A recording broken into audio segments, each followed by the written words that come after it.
Should you hire a copywriter or an AI bot to do your copywriting for social media, emails, etc.? That is what I want to have a little chat about today. I want to share some successes or a big success that happened this morning, which is what's prompted me to record this episode, and also some of the challenges we've had along the way. To say it's not all plain sailing, but when it does come together, it's very nice. And that's what I wanted to share with you on this episode. So the question is this: how do entrepreneurs like us, who don't have an endless supply of cash, how do we leverage the best apps, virtual assistants, automation tools and systems to scale our businesses, increase our profits, and have more time to do what we love to do each day? That is the question, and this podcast will give you the answer. My name's Dr. Steve Day, and this is Systemize Your Success. Okay, so this morning in our podcast marketing meeting, we did our usual trick of reviewing the emails and social media posts that are going to go out for the following weeks or whatever. We're a few weeks ahead typically with our production, but we're now planning for the next episodes coming out. And so as you listen to this, you may have read some social media posts about this episode or on previous episodes, probably the past 2 or 3 weeks, which are totally relevant to what I'm talking about today, because those episodes, those podcast posts, I should say, those emails, they've all been actually generated by AI, and they have been then tweaked slightly in some cases by either my marketing manager or myself, just to maybe take away some nuances that didn't resonate with me or didn't sound like it was in my voice, so to speak. But getting to this point where it's literally taking a couple of minutes to just sense check what's in there, and then actually just hit the green light and say, yeah, that's all good, let's go. It's taken a while. It's not been an easy path to get to a point where I'm allowing the AI to actually produce the content which I'm comfortable sending out as if it was written by myself. Now, you might argue that why don't I just go and write this myself? And it's a time issue for me. It's being able to multiply what I do requires we have a method in place that is scalable. And so at the moment, we're only producing one email for each episode, a couple of social media posts, maybe a Twitter post, and that's about it really, because we're in the process of trying to refine the process, trying to refine the system to get to a point where I can go, okay, actually we can do more podcast posts or more whatever it is, because we've got a system that doesn't take up loads of my time, which is the key point of this whole process, but also not the time of my key members of staff. We're a tiny team and we do a lot of stuff by using some cool tools. And one of them we've started to leverage more and more is AI copywriting tools, amongst other things that we use for our scheduling and posting and repurposing, etc. But this hasn't been easy. And this is the thing with any new technology, or in fact, any new app or anything you use, is it takes time to often get to the point where you're actually getting genuine benefit from the thing you are investing time in, whether it's a new CRM, a marketing tool, an AI tool in this example.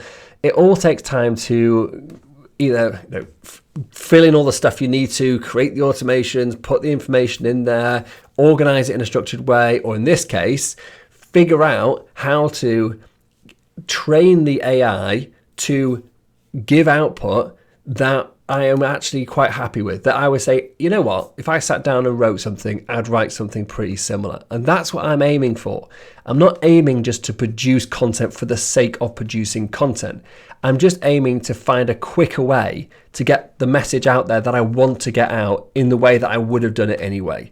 And that's a big difference, I think, between some of the stuff I see going out on social media when they've used AI and it's obviously done by AI, or it's just like, hey, write me a post about systems, whatever the topic is of the day. And the AI does all of the creativity, writes it all. The thought leader isn't a thought leader at all. They've just literally asked a bot to go and do all the hard work for them. Whereas I'm approaching it from a very different perspective. So, for example, the emails and posts about this podcast are based on the transcript from this podcast. So the tool we use is Cast Magic, and I've talked about that in a previous episode. I'm not going to go into detail of that, but very simply, I upload the audio into that tool, it transcribes it, and then uses the entire transcription, but alongside our prompt that we created or prompts to write things like emails and social media posts and Twitter posts, etc., etc. And so it's all my thoughts. It's just being summarized and then structured and then presented or written by the AI copywriter. This would be exactly the same if I was using a copywriter who is doing the same thing, which was what we used to do. We used to hire a copywriter or have a copywriter. I would record a podcast episode, they'd listen to the episode, and then write a post off the back of it. And the difference is, I guess now, not the difference, the similarities actually between that experience of working with a copywriter and the AI have been remarkably similar. Because when I've worked with when I've worked with real copywriters, real human copywriters in the past, it's taken time to get to the point where they understand my voice. I can give them example emails that I've done before, example posts, but often it does take a little bit of time just to get it right, so they can write in your voice, and there's toing and froing and meetings, etc., to get there, and you review stuff, you give feedback, and then you give feedback again, and I've had mixed experience with that, mixed results. Sometimes it's been okay and it's gone fine, and sometimes no matter how hard I try, I couldn't get the person to write in a way that I was confident with, that I was happy to say, yeah, I'm going to put my name to that. And I felt that was the way it was going with the AI as well. A lot of the stuff we've put out over the past months, I've been semi-okay with. That's only like 75% there. And I've done, but above and beyond, I've done a lot of tweaking. Like sometimes I'd spend 20 minutes like rewriting or structuring or rewording what the AI had produced. And yeah, it's probably still a bit quicker than doing it myself. I don't have to think so much. I just sit down and do it, and I just restructure some stuff, and that's great because it probably speeds up the process a bit. But it wasn't really that golden ticket I'd been looking for that everyone talks about. It's going to just revolutionize the work. And I talked about this, in previous episodes, how much it has. And in all honesty, it has cut our production time down and write emails massively, but it wasn't quite there yet. I was still missing that, wow, this is cool. And that's what I got today. We literally spent about half an hour going through the prompt again, restructuring it in a more logical way after I did a little bit of training on prompt training, or prompt engineering, I should say. And the results were literally, I just copied and pasted it and we used it. And I think I changed one or two words in one of the emails, but I could have been a different version. I can't remember off the top of my head. But it was literally almost like copy paste. It took like seconds for me to go, yep, that's what we're going to use. And it's my words. It's exactly the content we're talking about in the episode. It's not made up. It's not, come from anyone but me. But I didn't have to write it. So whether it's an AI doing this or a human copywriter doing this, for me, it doesn't matter as long as I get that result. That means that I spend as little time as possible getting a genuine, authentic message across that I would be happy, I would, write myself, given the time and the effort to do it. And so the take home from this is a couple of things, really. Firstly, whether you choose to go down the human route or the AI route, don't expect it to go well immediately. All these things, what you're implementing in your business or in life, in fact, it takes time to get good at them. And so you've got to be prepared to put in the hours, whether that's you or a team member or a combination of the two like we've done, and work on them until you get to a point when you're happy. You only fail when you quit. That's a cliche phrase, but it's a really good one. It's like if we got to this point and said, you know what, it's just not working. I'm just going to sack it off and do it all myself again, like I used to. Then I'll probably get to the point where I don't really produce as much content as I'd like to, that we're not in a scalable position, that I'm doing work which I shouldn't be doing because really I should be focused on the highest value work in the business that I possibly can, on the real creative stuff, on the leadership, that side of the business, which is what I should and want to be doing. And the actual content creation piece and getting our message out there can and should be complemented or enhanced by using either tools or people. So if I got to the point and quit before I actually got this success like we did this morning, I wouldn't have ever known was it possible. And so the way we did this is the way I approach most new systems creation in my business. And this is just a system. This is a system for creating content that happens to utilize AI and my virtual assistant to do all the work for me, and I just approve and let go. And at some point, I feel now, genuinely, I'll be able to actually step out entirely of that because we've got it now refined enough that that content can go out without any sort of approval from myself whatsoever. And that's what we've been working towards. But how we've done this, why it's not become overwhelming, why it's continued to be iteratively improved on an ongoing basis without it falling flat, is we've done this in a very systemized way. So like I said before, this is the way we approach most systems creation now in our business. If we have something that is currently happening in the business, but we're looking at ways of streamlining it, of automating it, or utilizing new tools, apps, technology, AI to enhance it, then we approach it in a way that we don't expect that the first hit is going to be the one that wins.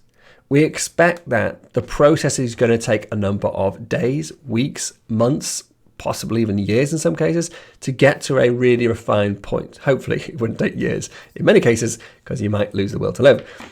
So the way we approach this is we have a meeting, a marketing meeting each week. And during that meeting, there is a time allocated for reviewing of the content that's going out, including updating the prompt, in this example, updating the prompt to tweak it to try to improve it for next time. And every time we've done this, we've just got a little bit closer, and sometimes three steps back as well. And so it's not all it's not always got better and better and better. And that you've got to accept that as well. Sometimes it's just going to go wrong. And you think, what have we done? Like, what did we change? Like, it's just complete nonsense what's coming out, if you're talking about AI copywriting.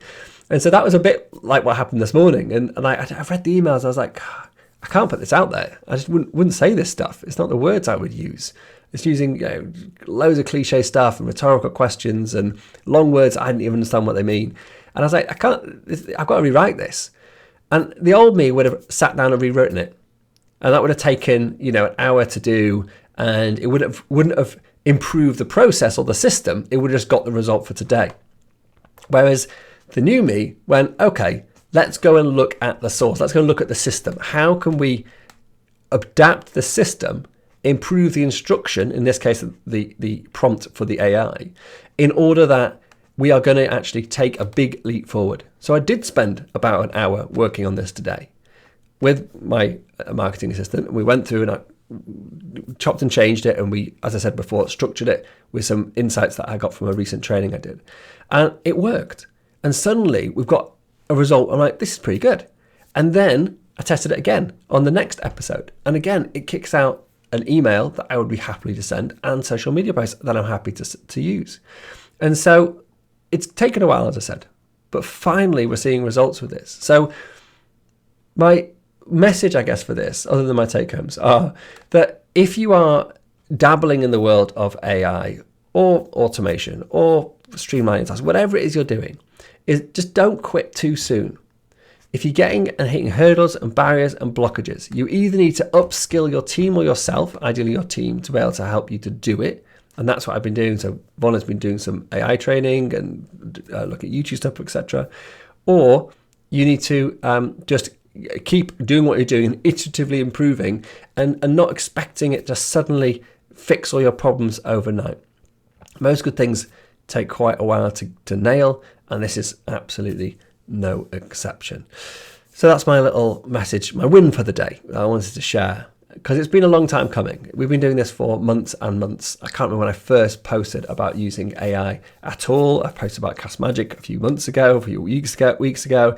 And yeah, this is just an evolution of that. And whether you're using Cast Magic or using ChatGPT or some other tool out there, all of these tools, whatever you're using, require you to upskill yourself or your team, as I said, in order to actually get the most out of them. So pick your apps, invest time in learning how they work, invest time in your team so they know how to master them, and then you can then get the benefits from all the hard work, efforts, and the investment you make, both in the software itself, but also obviously in the time to actually get yourself there. That's it. Have a fantastic day. And as always, if you have liked this episode and you feel others that might benefit from listening to it, then share the love, send it to someone you know, like, or trust, and make sure that you do remember to leave us a quick review. Give us your suggestions for any future podcasts that you fancy me doing a little topic on, and hit me up with some stars. 5 is always nice. Take care. Have a fantastic day. Bye now.